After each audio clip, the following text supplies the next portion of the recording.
A veces Dios permite conflictos, como decíamos, para despertarnos. El propósito es hacernos reaccionar.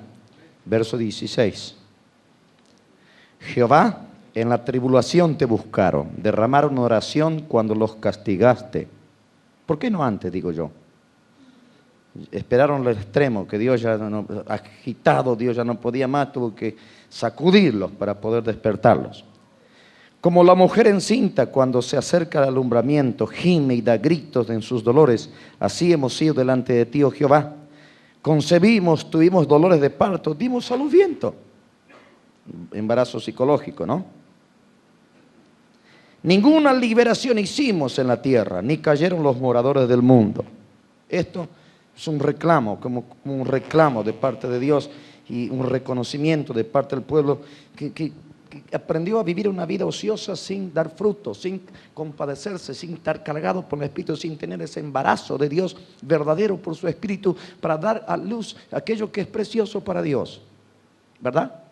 Entonces uno pasa quebrantos, dolores, sufrimiento y el fruto es tan precario, tan poco que no honra al Señor. Pero yo creo que el Espíritu Santo, como en el caso de nuestra hermana, hay muchos anoches aquí, anoche estaban ahí quebrantados frente al Señor y abriendo su corazón. El Señor, como al igual que María, está inyectando dentro algo nuevo. Una responsabilidad nueva, una atención nueva, una dirección nueva para hacernos ir y hacer la tarea que está esperando. ¿Cuántos quieren servir?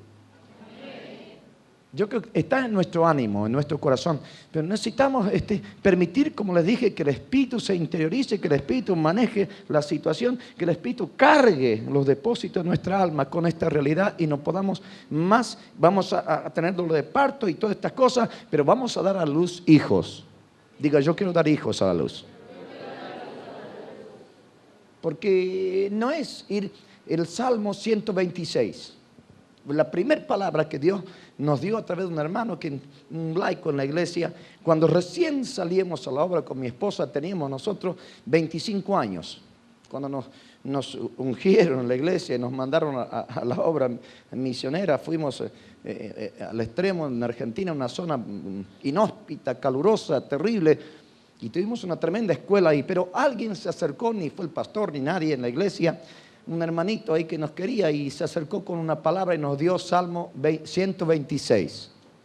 Y Salmo 126, allí una parte y especialmente el verso 6, dice allí, irá andando y llorando el que lleva la preciosa semilla, pero volverá a venir con regocijo trayendo sus gavillas. Fue la palabra de aliento que nos dieron. Y yo supe lo que fueran lágrimas, dolores, dolor de parto y aflicciones y luchas y tremendas cosas. Porque el Espíritu del Señor empezó a engendrar en mi corazón algo diferente. Entonces nuestra tarea fue con lágrimas, fue sembrar. Usted no puede sembrar la bendita semilla sin tener quebrantamiento en su corazón. La palabra necesita ser regada. Cuando usted lleva esta verdad del Señor, cuando usted va con un corazón contrito, humilde, quebrantado, va en el poder del Espíritu, esta semilla prende, esta semilla se agarra dentro y esta semilla germina, brota enseguida. ¿Por qué? Porque está de alguna manera custodiada por el Espíritu del Señor y no va a ser malograda. ¿Amén o no? Y vivimos en un tiempo, al menos yo vivo en un tiempo que yo no quiero perder mi tiempo es precioso. Es válido, es decir, hay que producir los frutos del reino. Amén, y hay una carga en mi corazón y yo no puedo estar allí ocioso. Amén. Pero si no tenemos esa compasión, esa carga, sembrar sin esa carga es un riesgo. Esa semilla se malogra mayormente, no da su fruto adecuado. Ir andando y llorando el que lleva la preciosa semilla, con la carga de Dios, con la compasión de Dios, con el amor de Dios. La gente, veíamos ahí que están quebrantados, es decir, quebrados, ya no dan más. Están como esa visión que tiene Isaías y hablaba, esto se refería a Jesús, pero Jesús al tomar las cargas, el pecado de los hombres, fue ese ser desfigurado. Entonces dice, no hay cosa sana en él, de la cabeza a los pies es una podrida llaga. La gente está como una podrida llaga, de la cabeza a los pies, enfermos, lastimados. Los lobos, las hienas los han lastimado, los han comido, les han robado la vida. Ellos están quebrantados. No es el quebrantamiento del espíritu que nos lleva a compasión, es otro quebrar. Están quebrados, no tienen cómo salir. Es lo que veía la hermana. Estas cárceles son tan fuertes sobre ellos, no pueden salir. Y si no hay en nuestro corazón esta compasión, este amor, esta congoja, esta angustia del Espíritu que nos impulsa a ir y a pelear la batalla a fin de librarlos, no vamos a tener éxito. Amén. Usted está entendiendo bastante el porqué de algunas cosas en su vida. Situaciones de heridas, situaciones... Dios usa instrumentos filosos a fin de formarnos. Cuando vienen situaciones que son cortantes, que son hirientes, que son difíciles, Dios quiere producir ese corazón compasivo, misericordioso, que perdona. Yo les voy a decir un dato ahora, está casi fuera del contexto, pero lo quiero insertar ahí. Cuando alguien mencionó esta noche el libro de Oseas, una hermana que me compartió algo que le pasó también anoche en el libro de Oseas, ¿sabe? Oseas nos revela una situación particular de Dios, de su corazón, y que a mí me deja sin argumento. Muchas cosas me dejan sin argumento, pero peor esa. Dios tuvo una esposa, Israel. ¿Se acuerdan? Luchó. Finalmente, Oseas nos dice que Dios le dio carta de divorcio. Se divorció. Tomó otra, la gentil, nosotros. Una que no es. ¿No? En una palabra somos agregadas, no es concubina porque el Señor nos injertó y entonces nos tomó como esposa. Pero casi ilegal eso en el reino de la verdad, ¿no? Y yo estaba, la escritura dice que sobre el divorcio, que eso no está bien. Dios dijo que en el principio no fue así, que el hombre no debe divorciarse de su esposa por ninguna causa. ¿Sí? Y que no debe el hombre cambiar ese orden del Señor. Dios trata de que las cosas se contengan, que las cosas no se corrompan y que los hogares se mantengan, que los hijos vengan bien. Dios quiere eso para la gente. Ahora, y Dios un día me empieza a hablar y me empieza a revelar una cosa que a mí me sorprende. Y Dios me dice, yo tengo una noticia para ti. ¿Qué está un poco mal esto? Hola. Estoy bien. Es que me alejo un poco. Quiero que entiendas eso. Yo estoy a punto, yo le dije anoche que ya está el giro de la cosa, Dios se está enfocando hacia Israel. ¿Se acuerdan? Y Dios me hace entender eso. En la escritura está que una vez que el hombre se divorcia de su esposa, le da carta de divorcio, la mujer se casa con otro y toda esta historia, que nunca más puede volver el primer marido a desposarse con ella porque es una abominación para Dios. ¿Está escrito o no? Y Dios me dice, y yo quiero decirte algo, yo estoy por tomar de vuelta a la esposa repudiada. ¿Qué? Ella se fue con otros maridos, fornicó, tuvo otros dioses, se apartó de mí, adulterado y se ha llenado de pecado. Y mi amor, mi compasión, me vuelve otra vez mi compasión y mi amor y la voy a tomar para esposa. Dio hijos para otro. Fue una prostituta. Y su amor, tomar de vuelta a la prostituta a Israel y hacerle su esposa. Dios, me callo la boca, yo no puedo ni opinar al respecto ya. ¿Me entiende? ¿Hasta dónde llega su amor, su compasión, su misericordia, su verdad, sus principios? Dios no cambia.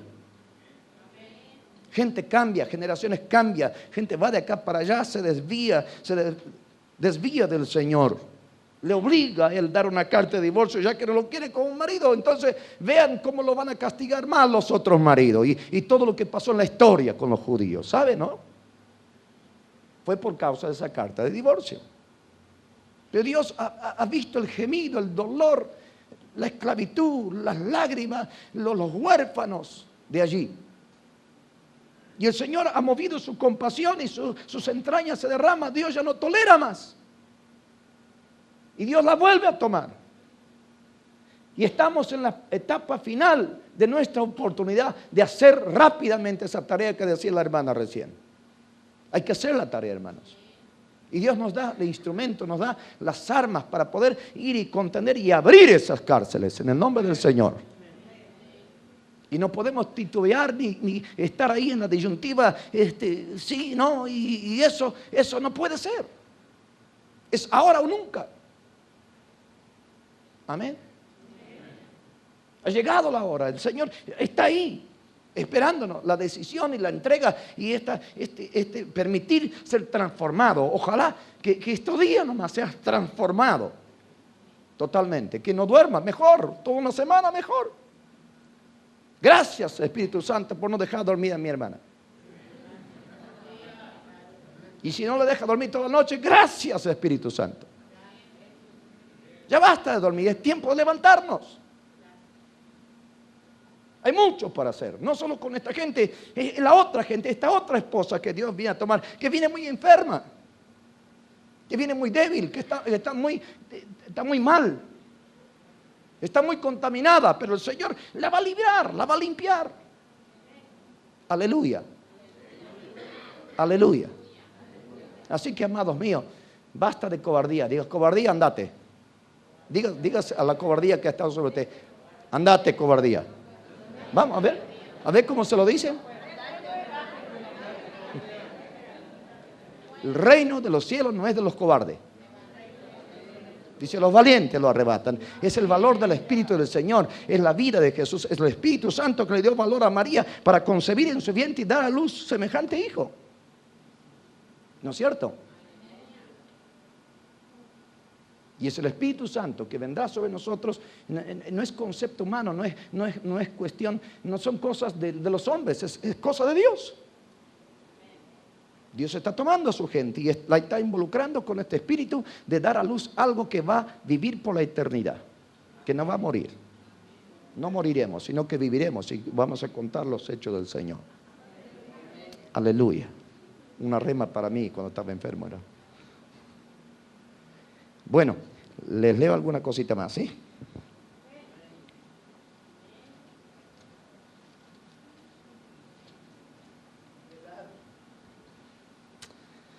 Aleluya. Juan, capítulo 8, verso. Vamos a Juan, capítulo 8.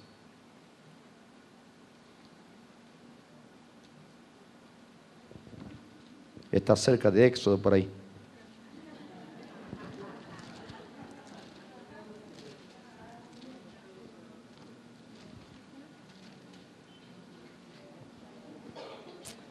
Aleluya.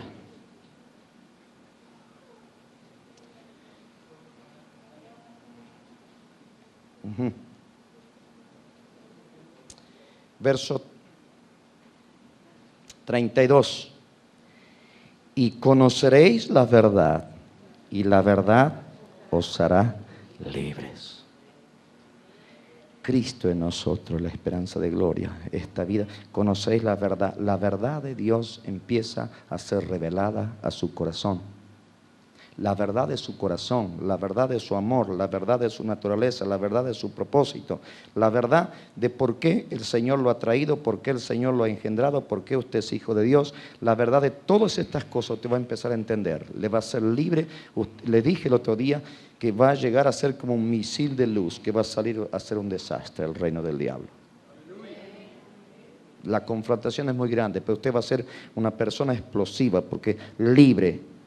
de todo lo que puede impedir, y usted va a funcionar en el poder del Espíritu del Señor. Ahora, quiero entrar en una faceta y enseguida les voy a mostrar un poco en algunas transparencias. ¿Ustedes se acuerdan de cuando Jesús resucitó a Lázaro?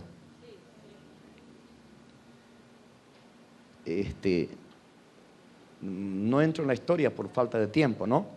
Pero viene Jesús al lugar, búsqueme la escritura, por favor, está en Juan.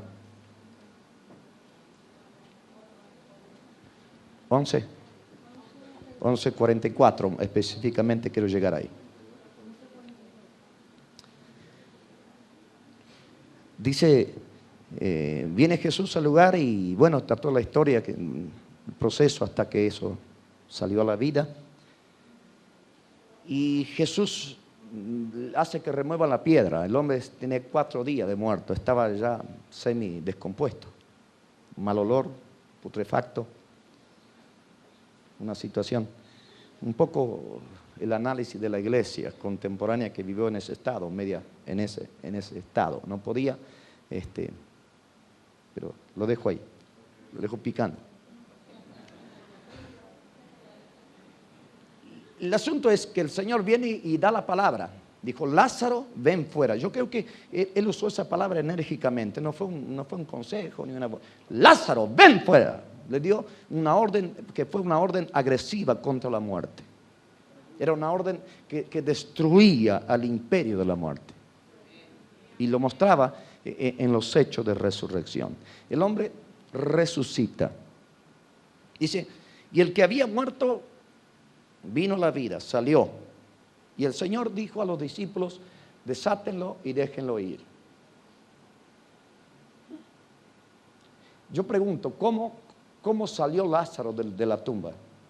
Le pregunto a ustedes. No sé cómo salió, pues estaba atado, no tenía escalera, no hubo un elevador. Los discípulos no bajaron a sacarlo. ¿Cómo salió de ahí? No lo sé. Seguramente levitó, arriba, afuera.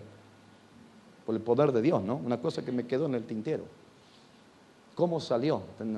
No cómo estaba, sino cómo salió. Estaba atado, no podía valerse de sus pies, de sus manos, no podía trepar en la cueva. ¿Cómo salió? Un misterio, pero el hecho es que salió afuera. Ahora, estaba atado cuando salió. El hombre tenía vida, tenía conciencia, tenía razonamiento, tenía voluntad. El hombre, pero tenía un impedimento, ataduras. Era costumbre de los orientales atarlo como un matambre y luego vendarlo todo, y como hicieron con Jesús, así Lázaro. El ministerio de la tijera es la que la iglesia tiene que usar. Hay el ministerio de la toalla, pero este es de la tijera. Desatarlo y dejarlo ir. Es la tarea que leímos nosotros de Ezequiel 16. No hubo ojo que se compadeció para hacer algunas cosas.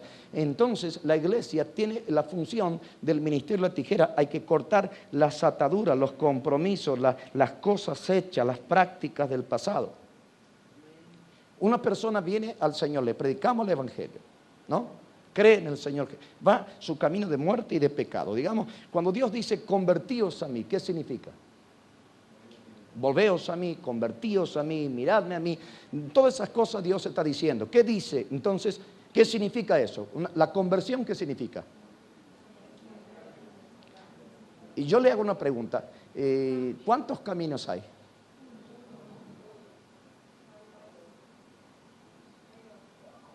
¿Hay 2? ¿Hay 1? ¿Hay 3? ¿Cuánto hay? Hay 2, hay 1. Bueno, hay un camino, hay uno, hay un camino. Cuando Dios dice convertido, la conversión significa esto. El camino es una recta. Digamos un extremo el norte, otro extremo el sur. Un camino con 2 direcciones opuestas. El camino a la vida y el camino a la muerte. Cuando Dios dice convertido, significa que el hombre tiene que cambiar el rumbo, cambiar de actitud, tiene que pegar vuelta. Esa es la conversión. Usted va yendo en un sentido contrario, al pecado, a la perdición, y la luz, la persona levanta sus ojos, le anuncian a Jesús, él ve la obra de la cruz, la persona se despierta, se convierte, lo primero que hace, circunvala, pega la vuelta, y va en sentido contrario, ¿sí? Iba a las tinieblas y ahora a la luz.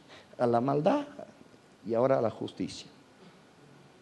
Al reino del diablo y ahora al reino del Señor. A otro extremo al que iba. ¿Verdad? El mismo camino, pero con dos direcciones opuestas. No son dos caminos paralelos. No es que se pasa al otro camino y sigue en la misma dirección. Pega la vuelta. Usted se pegó la vuelta, por eso está aquí. ¿De acuerdo? ¿Vamos bien? Ahora, la persona nació en la vida en un punto. De ahí circunvaló hacia el mal. La oscuridad, las tinieblas, y entonces empezó a vivir una vida disoluta de pecado, de inmundicia, de inmoralidad, de tantas prácticas, de ocultismo, de hechicería, de consultas, de ataduras, y toda mentira. Por ejemplo, una mentira es un pacto con Satanás. ¿Sabían eso? Un pecado inmoral es un pacto con Satanás. Una situación de robo, lo que fuera, cualquier situación que compromete al hombre, fue una alianza que hizo con el reino del diablo. La persona se ató, se comprometió, la persona decidió, la persona no pecó obligatoriamente, pecó voluntariamente. El alma que pecare, esa morirá, dice Ezequiel. ¿Verdad? Entonces, el hombre ha decidido el pecado, aún desde el principio. Entonces circunvaló mal, se fue en dirección equivocada, el rol blanco, se fue a otro extremo. Entonces la persona caminó en pecado, esa gente que Dios va a sacar, esa gente que va a venir a la luz, esa gente que se va a convertir, esa gente que va a venir a la iglesia, esa gente que va a ser despertada en un punto grave de su vida. Está como podrida llaga, dijimos, ¿verdad? Por todas las cosas vividas. Y entonces está en una línea casi cerca del abismo. El Señor viene para rescatarlos y bueno, nosotros como iglesia o instrumento tenemos que guiar a esta gente al camino de luz. Ahora, la tarea que decía acá Ezequiel y que vimos también en Isaías y que vimos en Proverbios y que vimos en otras partes y lo que estamos diciendo de Lázaro ahora, el ministerio de la tijera, desatarlo, tiene que ver con esta tarea delicada de desligar a la persona. Entonces, se convierte al Señor, pide perdón, engloba todos sus pecados, pide perdón por todos sus pecados. Perfecto, Dios perdona. Pero la Escritura dice en Apocalipsis que el acusador acusa a nuestros hermanos día y noche delante de Dios. Y a mí me preocupó eso. Un día yo dije, ¿cómo me puede acusar? Soy hijo de Dios, yo me convertí al Señor, soy hijo de Dios, estoy guardado por el Señor. Y Él se me adelanta y me va a acusar delante de Dios. Y no me cerraba eso. Y entonces dije, ¿qué derecho tiene? Y cuando dije, ¿qué derecho tiene? ¡Pum! Se me abrió la lámpara. Los derechos que yo le di en el pasado. Pecados, mentiras, engaños, maldades, idolatría, fornicación, adulterio, aborto, maledicencia, maldiciones. ¿Cuántas cosas uno practicó? ¿Verdad? Y ahora quiero caminar en el camino de luz, pero resulta que me convertí al Señor, soy su hijo, pero estoy trabado. Me encuentro, choco con estas cosas del pasado. Dios me perdonó, Dios no me condena por eso. Pero quien me condena es el diablo. ¿Sabe por qué? Romanos 10:10. Dice, con el corazón se cree para justicia, mas con la boca se hace confesión para salud. La persona tiene que arrancar lo plantado. Para vivir una vida libre, victoriosa, tiene que desconectarse, necesita la ayuda. Alguien que viva en la luz, que conoce este camino, que ha transitado primero y que sabe cómo son las reglas de juego, tiene que ayudarlo. Ese es el espíritu de compasión que la iglesia tiene que tener con los nuevos que vienen. Desligarlo, desatarlo, romper estas cosas, sacar las cargas de opresión, quitar las ataduras de maldad, de impiedad. Dejar libre el quebrantado, romper todo yugo. Es tarea de la iglesia. Ahí es donde el Señor dijo desatarlo y dejarlo ir. El hombre estaba vivo, pero no podía valerse por sí mismo. Dependía. El mismo caso de Lázaro, lo vio. Salen en la vida, pero están atados. Y no es que Dios, es la tarea nuestra ahora. Por eso somos colaboradores de Cristo Jesús, ¿no? Nos pone a colaborar con esta familia o casa o persona del Señor y tenemos que hacer esta tarea. Me pueden decir, hermano, tenés fe, orá, ya va a pasar eso, Dios ya te va a bendecir. Mentira es eso. Eso es mala praxis en la vida espiritual. Dios nos da la delicada responsabilidad y tarea de poder ayudar a esos individuos. Y ahí es donde necesitamos de todo el mundo manos a la obra. ¿De acuerdo? Porque serán cantidades. Entonces, arrancar lo plantado. La ley, el principio de las cosas funcionan. Las cosas en el mundo espiritual son legales. El diablo ve los hechos, porque el diablo, ese ojo maligno que está acechando y le está llevando a la persona a esas cosas, ha visto los pactos, ha visto los pecados, ha visto las mentiras, ha visto las cosas practicadas y hechas. Y si no se arranca estas cosas, somos trabados en la vida. Hay gente que no prospera en la vida cristiana. Ahí está el problema. Gente que vive con una congoja, la mujer de 18 años atada. Había compromisos. El otro que tenía 38 años de paralítico, había compromisos con las tinieblas, había cosas que había que romperlas. Amén. Entonces nuestra tarea, y es una tarea de guerra, el diablo va a tratar de bloquear nuestra mente para que no seamos alumbrados para ver las raíces, las ataduras, las trabas y los tremendos grillos que tiene la gente. Ellos van a creer en el Señor porque el Espíritu del Señor de vida va a venir a sus corazones. Ellos van a salir de muerte a vida, claro que sí. Pero no van a prosperar si no esta parturienta, esta madre, esta iglesia o la casa del Señor en todo su contexto no esté preparada para hacer esta tarea. Y usted tiene que meterse en guerra porque librar a un cautivo, usted se va a tener que enfrentar con el diablo. Moisés, cuando tenía que sacar al pueblo del cautiverio, se tuvo que enfrentar con Faraón, que representaba el diablo, ¿no? Tuvo que contender duro. El Señor vino a su auxilio con los hechos y las evidencias y los juicios para respaldarlo, pero él tenía que confrontarlo. Se jugaba la cabeza, ¿no? Porque él sabía de quién soy yo para ir a Faraón a decir que deje al pueblo salir. ¿Con qué? Dios, ¿con qué? ¿Con qué autoridad? ¿Con qué respaldo? ¿Con qué? Sí, yo sé quién es Faraón. Sí, ya me escapé hace 40 años y me andaba buscando. Ya tenía la corbata roja hacía rato si no me escapara. Si Faraón no perdona. Dice que él no perdona a ninguna de sus víctimas, el diablo. ¿No? Y meterse en guerra es conflicto, hermano. Son cosas agresivas, son cosas que usted tiene que reaccionar. Entonces, le voy a pedir un poco la filmina, sí, la transparencia. Si tenemos para pegar un pantallazo. Jesús, que vino del reino de los cielos, nos enseñó una oración, la oración del Padre Nuestro. Y en una clave de la oración dijo: venga tu reino. Uno de los petitorios de la iglesia, de los hijos de Dios, es traer ese reino acá a la tierra. Entonces es una tremenda responsabilidad traer el reino de Dios. No solo que estamos esperando ir para allá, tenemos que traer ese reino, implantarlo acá, hacerlo prosperar acá, ese reino, y esto tiene que progresar y tiene que establecerse fuertemente a través de la iglesia, y entonces eso tiene que venir. Para que eso venga, la intercesión es que eso venga.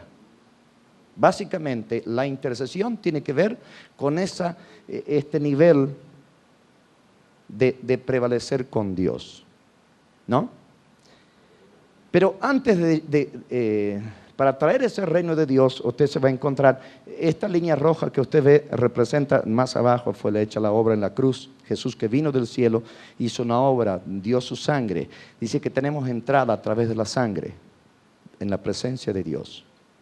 Lo que vimos anoche, 6 pasos y un sacrificio, tiene que ver con arrepentimiento, con limpieza, con consagración, tiene que ver con aplicar la sangre en nuestra vida para que funcione nuestra tarea. ¿Está claro?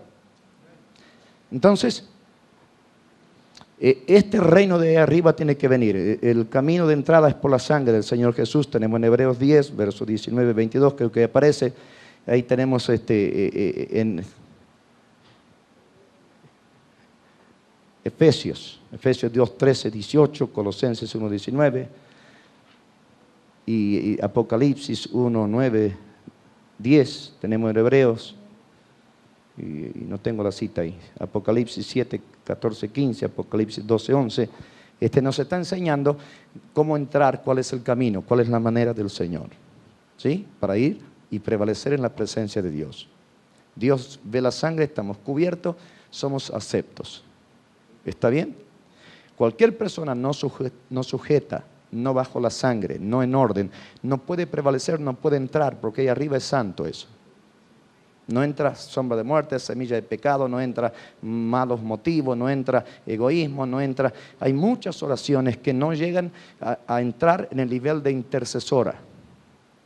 La intercesión es, usamos una escritura anoche de Juan 9:31.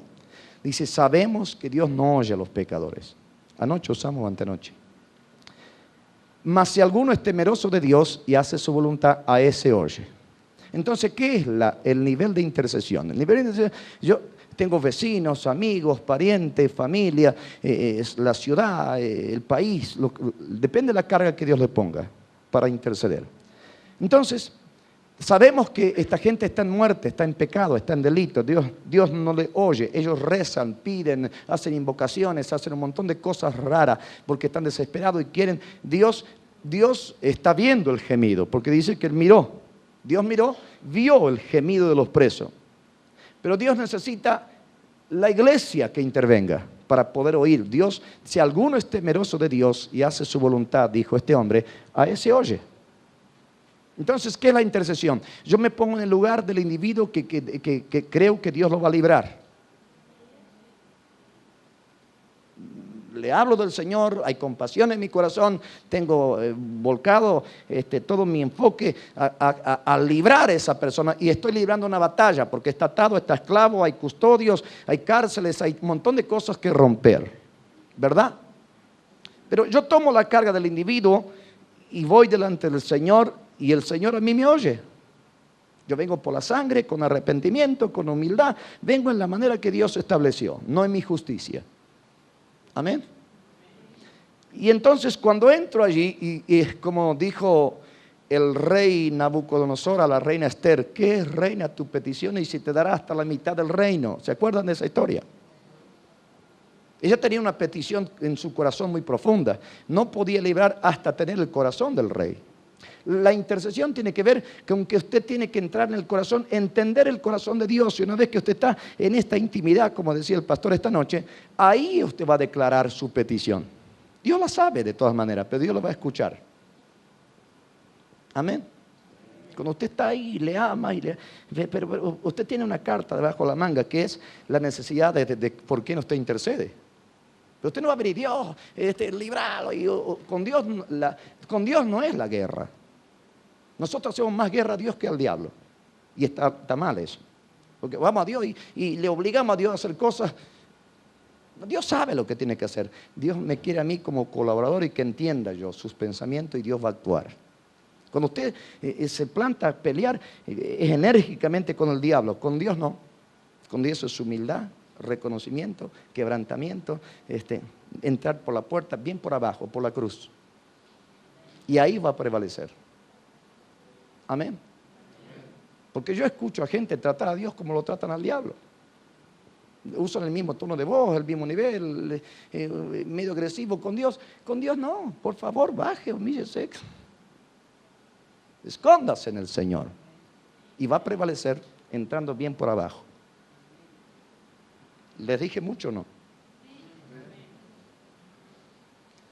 Bueno, entonces en ese nivel de intercesión, hay algunas escrituras ahí, en la intermedia, Juan 9:31, lo que le mencioné, Efesios 6:18, 19, y otras escrituras más que lo tengo ahí, que de acá no veo muy bien, usted puede anotar, pero después vamos a desmenuzar eso. Ahora, antes que esto es un alto espíritu, es un nivel ya muy prolijo, muy profundo la intercesión, no es de cualquier forma. ¿Amén o no? Usted para llegar a ese nivel o a ese espíritu de intercesión y con eso en su corazón, hay mucha batalla acá abajo. Acá abajo tenemos otro dibujo. Tenemos ahí entre medio, entre el reino de Dios que tiene que venir a la iglesia que está acá en la tierra, en el mundo. Jesús cuando oró por los discípulos dijo, yo no pido que los saque, sino que los guarde del mal. Tienen que estar ahí, ahí tienen que llevar la batalla, ahí tienen que tener el reino de Dios, ahí tienen que funcionar. Por eso los plantó ahí. Amén. Entonces nos pone ahí en medio de los conflictos. Y todas esas flechitas que tienen ahí, puse algunos nombres, ¿no?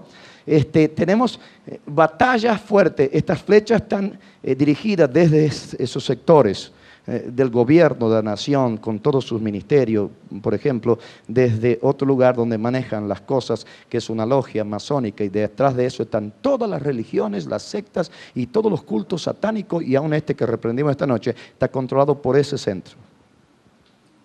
El Señor me estuvo mostrando en años atrás un poco cómo funciona esto. La logia masónica es una logia como para controlar al mundo en su momento. Pero no entraba mucha gente. Cierta casta de personas muy preparadas podían entrar a niveles de desarrollo para gobernar las cosas en el gobierno, en el mundo, en las políticas. Y entonces no era posible involucrar gente inexperta. Gente muy preparada, entraban ahí jefes de Estado, jefes de la religión en un nivel fuerte, entraban ahí generales del ejército y cosas así. Muchos próceres de nuestros países han sido masones, han manejado poderes, por eso las políticas, las economías, las esclavitudes, el servilismo y la gente desposeída es que tiene que ver con ese espíritu. De ahí es un trono de maldad que fue desarrollado, ¿no?, poderosamente desde ese sector. No toda la gente se va a sujetar en manera directa a eso, entonces en manera indirecta. Entonces desde ese mercado lanzan al mercado de la población espíritus de brujería, de espiritismo, de parapsicología, de yoga, de artes marciales, de tarot, de adivinación, de concentración mental, de esto que hemos reprendido, hipnosis. Está controlado por ese centro ahí arriba. Están lanzando espíritu. Entonces, en cada línea de estas que ellos lanzan al mercado, un grupo de gente se ata. Se ata con esto, se ata con esto, se ata con esto. La cuestión es que son cuerdas y son lazos que están enredando a toda la sociedad. En el capítulo 5 de 1 de Juan, el verso 19, dice ahí, nosotros sabemos que somos de Dios, pero el mundo entero está bajo el maligno, decía Juan ya en su época. El mundo entero está bajo el maligno. Entonces, el hecho que yo he puesto ahí arriba este círculo, dicen masones, ahí no hay, tengo escrituras que hablan un poco, no de la masonería, pero del espíritu que opera. El mundo entero está bajo el maligno. La iglesia está en el mundo, por eso dijo, ruego que no que los saques del mundo. Habló del mundo. Están ahí, tienen que estar relacionados a ese sistema por amor a los que tienen que salir del mundo. ¿Me explico? Mi intención es que usted entienda, no es hablarle y hablarle y perderlo. ¿Me va entendiendo? Si no, diga, pare pastor y explíqueme eso. El control de este reino de maldad, que la iglesia tiene que destronarlo, lanza entonces al mercado a través de muchas líneas de cultos a Satanás. Ahí están testigos de Jehová, ahí está el mormonismo, ahí está el adventismo, ahí están los rosacruces, ahí está el catolicismo, que es una terrible secta y destruye tanta gente. Ahí está todas las partes de las cosas ocultas, como prácticas con espíritus y pactos y un relacionamiento muy estrecho con el hombre y el reino de Satanás, porque desconocen a Dios. Y por otro lado, la influencia de esta gente a la línea del gobernante, los políticos, los sociólogos y la gente encumbrada, influenciada por esos espíritus, la gente que sube arriba sin el temor del Señor y sin Dios, olvídese que va a hacer bien las cosas. Dice, un árbol malo no puede dar buenos frutos. Estamos exigiendo que un zapallo dé mandarina y no puede ser. Amén. Y basta, hermanos, de orar mal. Es decir, Señor, ayúdalos, guárdalos, protégelos. Señor, si es posible, arráncalos de ahí, sácalos, desplázalos en tu nombre. Levanta, estamos orando que el Señor los ilumine. La cosa, no hay tiempo, hay que orar al revés, que Dios levante iluminados. No que los ilumine a los que están ahí y siguen con la historia. Vamos a orar que Dios levante a iluminados. Entonces, llegamos en un tiempo que Dios quiere entregar el gobierno de las naciones a la iglesia. Estamos en esa etapa donde la cosa es tan fuerte y agresiva y tenemos que tomar el toro por las astas en el nombre del Señor y desplazar esos poderes en el nombre, aunque les cueste la vida, hermano. Qué desafío, ¿no? Usted me dice amén, que decía así sea. Los quiero ver en la línea de batalla. Espero que así sea. Aleluya, yo creo que sí. Yo creo que sí. Entonces, ¿tengo tiempo todavía? Se estamos cortando. Entonces, amados míos, yo voy a hacer esas partes después por pedazos, por parte mañana. Vamos a ir tomando una línea, una parte y otra para desmenuzar. Usted no puede tener todo ahí.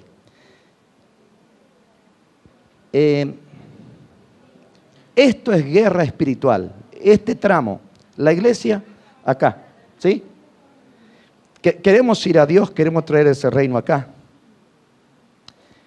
La iglesia no está bajo este orden de acá, bajo el gobierno de la iglesia. Los hijos de Dios no están bajo, por eso dijo no son del mundo.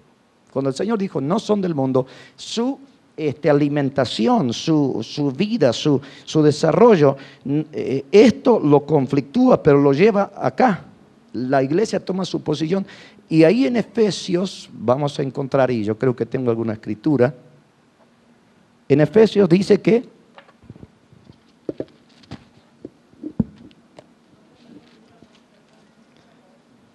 en primer lugar, el capítulo 1, verso 3 del libro de Efesios, hay 4 citas en el mismo libro. 1:3, la primera que tengo en Efesios, que nos enseña esto.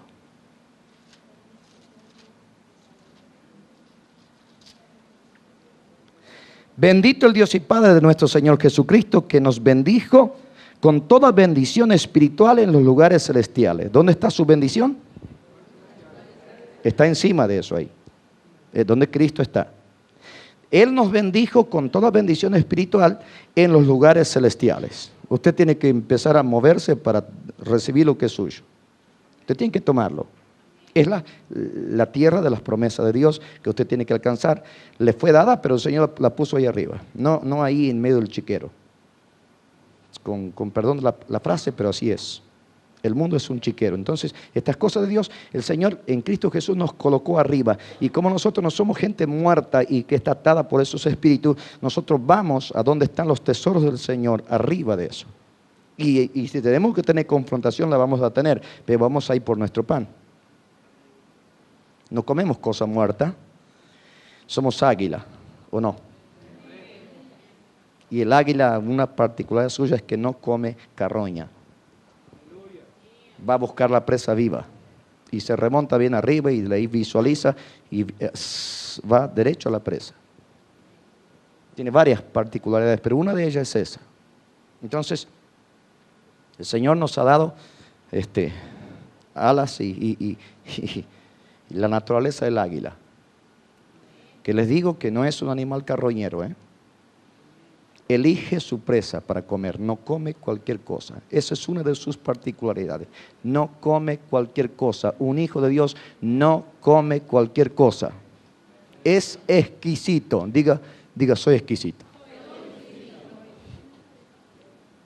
Y exija alimento vivo, sólido, que viene de la boca del Señor. Es lo que dijo Pedro. Sale de tu boca, ¿qué me voy a apartar de ti? Pero ni loco. Una expresión que uso yo, ¿no? Es lo que entendió Moisés. No me obligue que me mueva. Si tú no vas, yo no voy, pues me muero. Si eres mi comida, ¿cómo voy acá? Voy a ir. Entonces, ¿dónde estamos? En que el Señor colocó toda bendición en los lugares celestiales en Cristo Jesús. Y esa es su posición. Usted tiene que subir ahí y alimentarse de ahí. La segunda escritura, en el versículo 20. la cual operó en Cristo, resucitando de los muertos y sentándole a su diestra en los lugares celestiales. Cristo está confundido, perturbado, peleando. No, Señor, está sentado. Está en su trono. El Señor está esperando hasta que todos sus enemigos sean puestos bajo sus pies. Y dejó la iglesia y que su ejecutora de su justicia y de su verdad, y tiene que actuar. Diga, tiene que actuar. No es que Él va a venir, Él no va a descender de su trono para venir, ya lo hizo. Y entonces se colocó en los lugares celestiales, se sentó en su trono y está sentado y está esperando a que despertemos. Por eso avivamiento. Vamos a despertar porque el Espíritu del Señor ya nos impele a despertar y a ocupar nuestra posición en Cristo Jesús. Entonces Él está sentado, ¿a dónde? En los lugares celestiales, por encima de toda esta situación. Capítulo 2, verso 6. Es la otra escritura que menciona Efesios. Y juntamente con Él nos resucitó y asimismo nos hizo sentar en los lugares celestiales con Cristo Jesús. No aislado, no en un tronito por ahí desértico, es con Cristo al lado.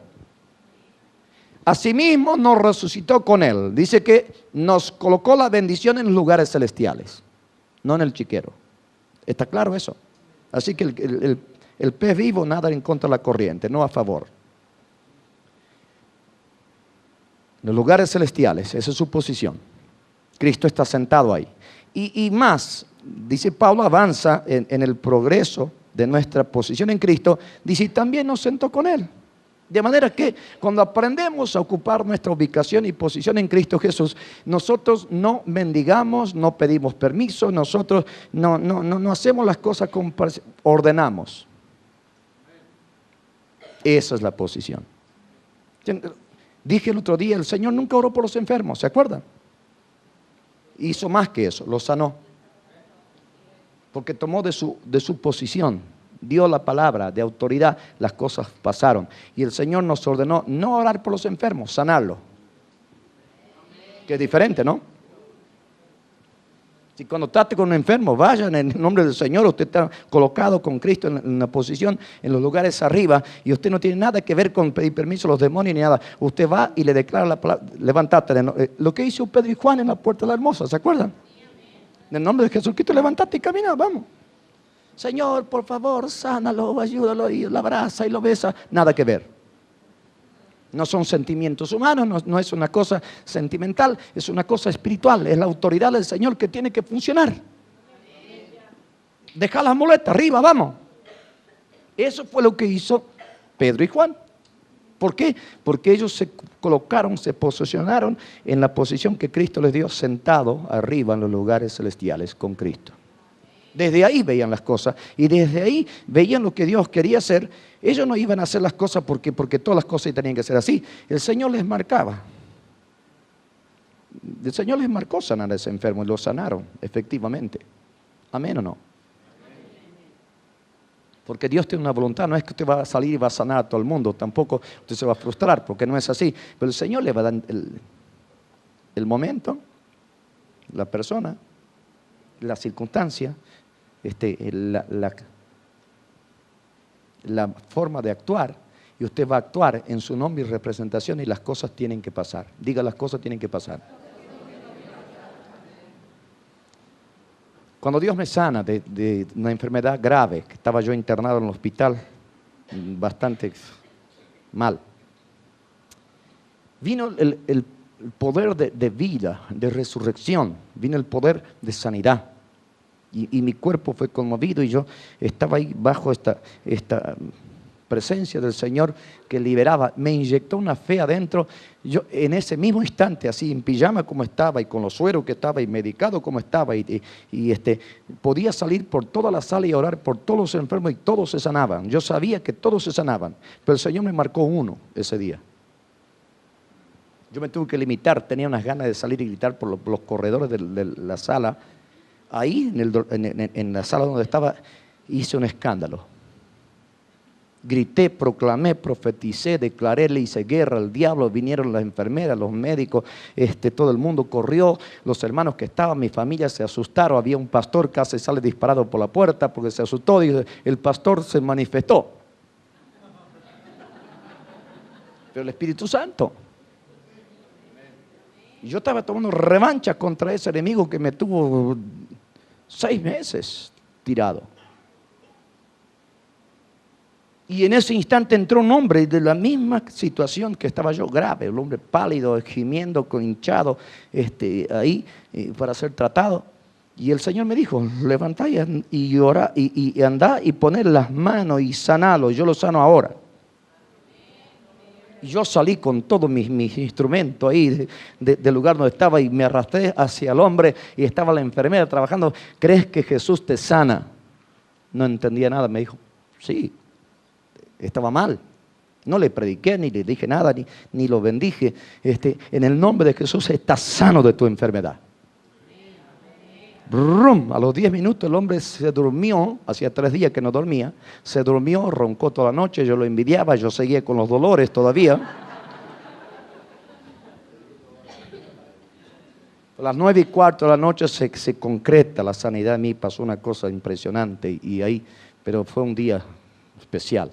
Pero yo sabía que si yo iba con la fe que tenía y la libertad y el espíritu de resurrección encima, si me iba por cualquier enfermo terminal y oraba, Dios lo sanaba. Pero Dios tenía una voluntad, me estaba enseñando obediencia, que eso es lo delicado de la cuestión. Dijimos ayer obediencia antes que todo, ¿no? Y me salía de las vainas, me quería desquitar de todo y salir y orar por todos los enfermos. Y ese me dijo, y fue sanado y se fue de alta antes que yo, y después le prediqué y recibió al Señor, y precioso.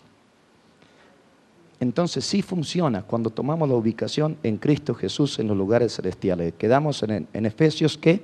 Donde Cristo está sentado y donde nos resucitó y también nos sentó arriba con Él en los lugares celestiales. Capítulo 3, verso 10 es la última escritura. Dice aquí, para que la multiforme sabiduría de Dios sea ahora dada a conocer por medio de la iglesia. ¿A quiénes? A esos que acosan a la gente y la tienen a maltraer.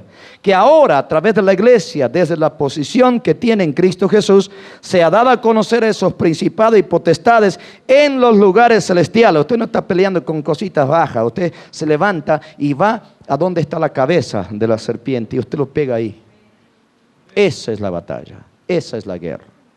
Vaya donde corresponde, en los lugares de la fortaleza, los lugares de los principados, del hombre fuerte. El Señor dijo, nadie puede entrar en la casa del hombre que está armado y sacar sus bienes si primero no lo ata. Entonces estamos peleando a veces con el rifle de aire comprimido cuando el Señor nos dio la pesada, ¿no? Las armas más sofisticadas del cielo. Pero tenemos que empuñar efectivamente para no hacer un desastre, ¿no? Amén. Y eso va a funcionar. Entonces, nuestro ataque en el nombre de Jesucristo, Satanás, espíritu, lo que sea, del diablo que gobierna estas mentes, el gobierno, la gente. Yo conozco un poco de eso. En Argentina el Señor me permitió estar algunos años en las madrugadas, a pelear y a enfrentarme con toda esa corrupción, esta maldad, el robo, las muertes y las grandes cosas horribles y sucias. Y yo sé lo que es la confrontación en ese nivel. Usted se expone a muerte misma, ¿no? Porque se levantan todos los brujos, los satanistas, y se avivan de lo que está pasando y le van a enviar un montón de saetas, ¿no? A su familia, a su salud, a su vida. Pero no es para atemorizarlo, es para que usted se ponga en guardia, que pelee legítimamente. Pablo dice que él peleó legítimamente. Ninguno puede cantar la victoria si no pelea legítimamente. Y por ahí algunas marcas va a haber, pero el guerrero, yo dije esta mañana a los pastores, un soldado se hace en los cuarteles, pero un guerrero se hace en el campo de batalla. Los cuarteles son los seminarios, los lugares donde le meten todo un concepto, pero no sabe pelear en la vida personal y privada y poner en jaque a los enemigos de su alma. Entonces se llenan la cabeza grande y el corazón está oprimido y todavía la revelación de Dios no llega. porque no puede llegar por mera información, viene por revelación. Usted debe informarse todo lo que puede, lea los libros, lea la Biblia, estudie, haga todo el seminario que quiera, pero usted depende y necesita que el Señor abra en el cielo esa puerta y le revele su santa voluntad. Todo está bien, pero no es completo si el Señor no viene y toma de eso. ¿Amén o no? Así que eso no es la regla de fe. La regla de fe es que usted viva por el Espíritu y usted se ubique en el lugar que el Señor le ha dado. Amén. Bueno, apáguemelo por favor, todavía no. Entonces la iglesia está ahí abajo. Tenemos la opresión desde la gente que gobierna, los que se creen grandes, el Señor Jesús. Entre ustedes no va a ser así. Y cualquiera que es grande en la tierra dice que ocupa esos espacios, oprimen, esclaviza y ponen a la gente en mal estado. Pero ustedes no, ustedes van a tener que ir a esa gente que está lastimada, que está oprimida, que está esclava, que está en las cárceles, y ustedes vayan con mi poder. Por eso dijo, no se vayan de Jerusalén hasta que sean investidos. ¿Se acuerdan de eso? Dice, entonces vayan y ustedes saquen a esa gente, abran las cárceles, liberen a los enfermos, sánenlos, limpien a los leprosos, resuciten a los muertos. Eso fue lo que mandó. Entonces cualquiera que me diga que tengo un llamado, perfecto, yo le creo, pero vaya y haga la obra y muestre por las evidencias que tiene un llamado. No ande peleando con la gente buscando un espacio. Vaya y haga la tarea, resucite a los muertos, limpie a los leprosos, sana a los enfermos, traiga a la gente a la luz, rompa las cárceles y yo les voy a creer. Qué sencillo, ¿no?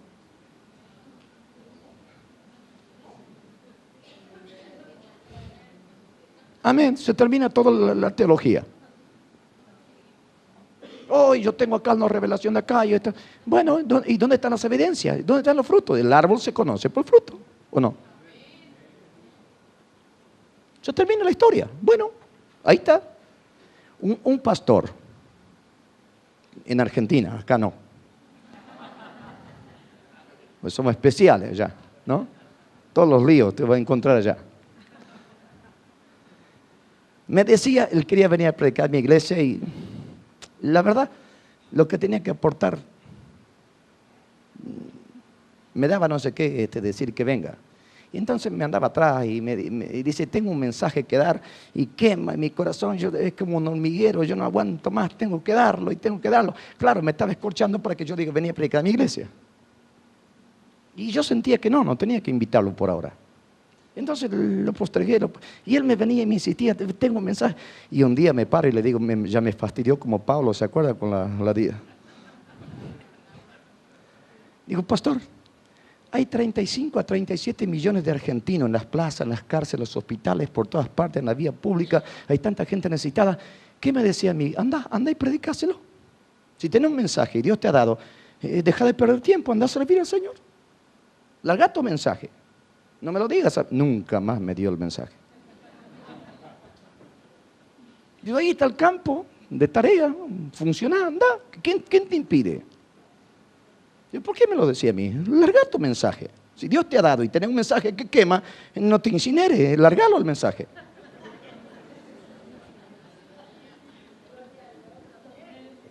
Entonces uno puede vivir en una utopía, en una fe no sincera. Pedro decía de una fe sincera sin máscara, quiere decir.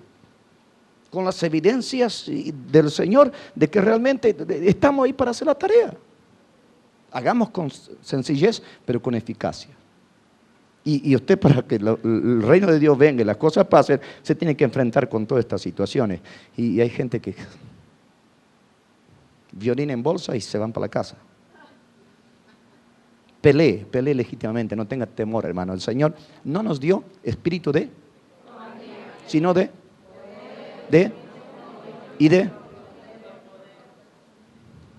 ese es su espíritu.